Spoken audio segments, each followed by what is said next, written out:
আসসালামু আলাইকুম ভিউয়ার।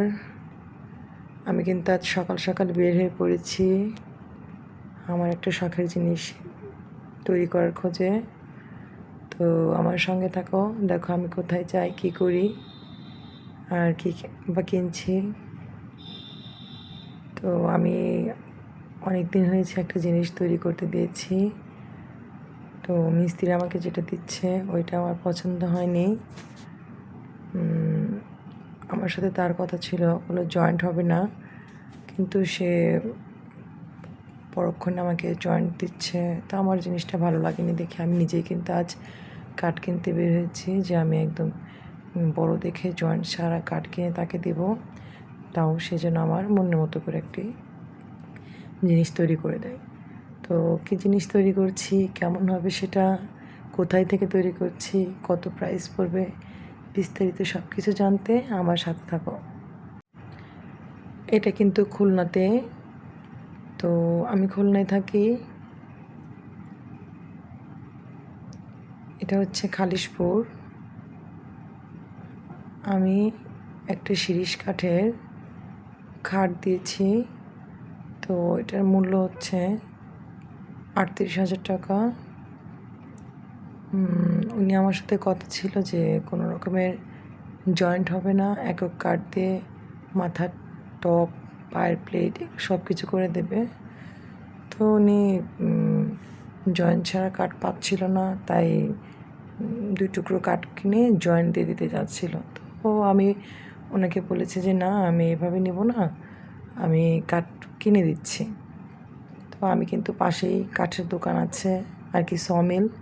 আমি এখানে আসলাম, এসে যে এই কাঠটা কিন্তু আমি পছন্দ করেছি। এটা কিন্তু অনেক চড়া একটা কাঠ। আর কাঠটা কিন্তু অনেক মানে পুরাতন। এটার ব্যাস কিন্তু আছে 26 ইঞ্চি। দুই পাশে একটু শ্যাপুট দেখা যাচ্ছে, এগুলো ফেলে দিয়ে হার্ডউড কিন্তু বের হবে একদম 26 ইঞ্চি। তো এটা কিন্তু অনেক সারি কাঠ। এখন আমাকে উনি দুই পাশ থেকে অসারগুলো কেটে ফেলে মেশিনের মাধ্যমে একদম ক্লিন করে দেবে। তো তার জন্য আমি এখানে কিছুক্ষণ অপেক্ষা করছি, কারণ মেশিনে আরও কিছু কাজ হচ্ছে।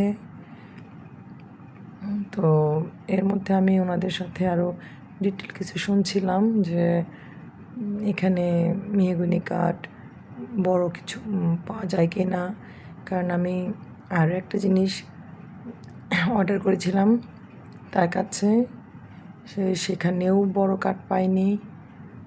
তো ওই যে আমার কাঠটা কিন্তু নেওয়া হচ্ছে এখন ওই মেশিনের কাছাকাছি। এখন কিন্তু কাঠটা কাটা হবে, দুপাশ থেকে শুধু অসার অংশগুলো ফেলে দেবে।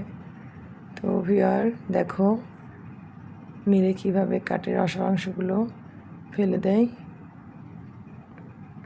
যে এখন এটা একটু ড্রয়িং করে নেবে, কোন মানে কতটুকু ফেলবে। ড্রয়িং করা হয়ে গেলে কিন্তু ওরা খুব তাড়াতাড়ি কাজটা করে ফেলবে। তো যেখান থেকে কাঠ কিনেছি কাঠটা মাশাআল্লাহ অনেক ভালো হয়েছে।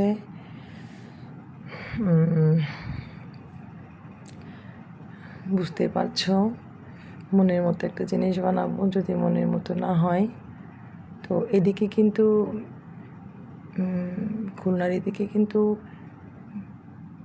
শিরীষ কাঠটা অনেক চলে। আমি ওনার কাছে খাটটা কিন্তু শিরীষ কাঠ দিয়ে করতে দিয়েছি, আর একটা জিনিস দিয়েছি ওটা মেহগনি দিয়ে। ওটা আমার আরও অনেক বেশি টাকা খরচ পড়ে গেছে। তো ওইটাও আমি অন্যদিন তোমাদের সাথে অন্য একটা ভিডিওতে আসবো। তো ওনারা কিন্তু মেপে দেখছে যে মিডলে 26 ইঞ্চি থাকে কি না। তো সব কিছু কিন্তু মাপামাপি শেষ, দাগানো শেষ। এখন কিন্তু ওনারা কাটটা শুরু করবে। আর এটা কিন্তু খুব বেশি সময় লাগে না, মেশিনগুলোতে এত মানে ধার যে কাঠটা ধরার সাথে সাথে কিন্তু একদম কেটে যায়। এই যে দেখো, দেখতেই পাচ্ছ, ওরা একদম মেশিনটি স্টার্ট করে দিয়েই কাঠটা এরকম আস্তে করে আলতো করে ধরতেই কিন্তু মানে একদম ঘর ঘর করে কেটে যাচ্ছে। এখন কিন্তু কাঠ কাটা হচ্ছে, এক পাশেরটা প্রায় কাটা হয়ে যাচ্ছে।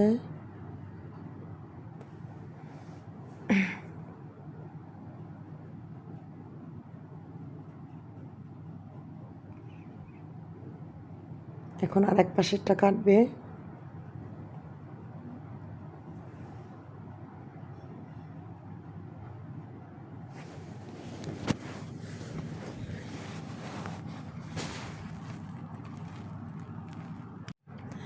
কাঠ যে এত সহজে এত সুন্দর করে কাটা যায় আমি কিন্তু আগে না না দেখলে বুঝতে পারতাম না।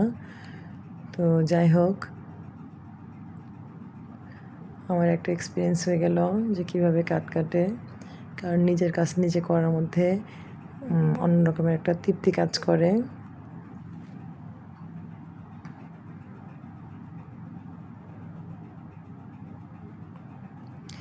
এখন আমার জিনিসটা যেমনই হোক, তবুও মনে একটা সান্ত্বনা আসবে যে এটা আমি নিজে কিনেছিলাম। তো আমার কাঠটা কিন্তু কাটা শেষ।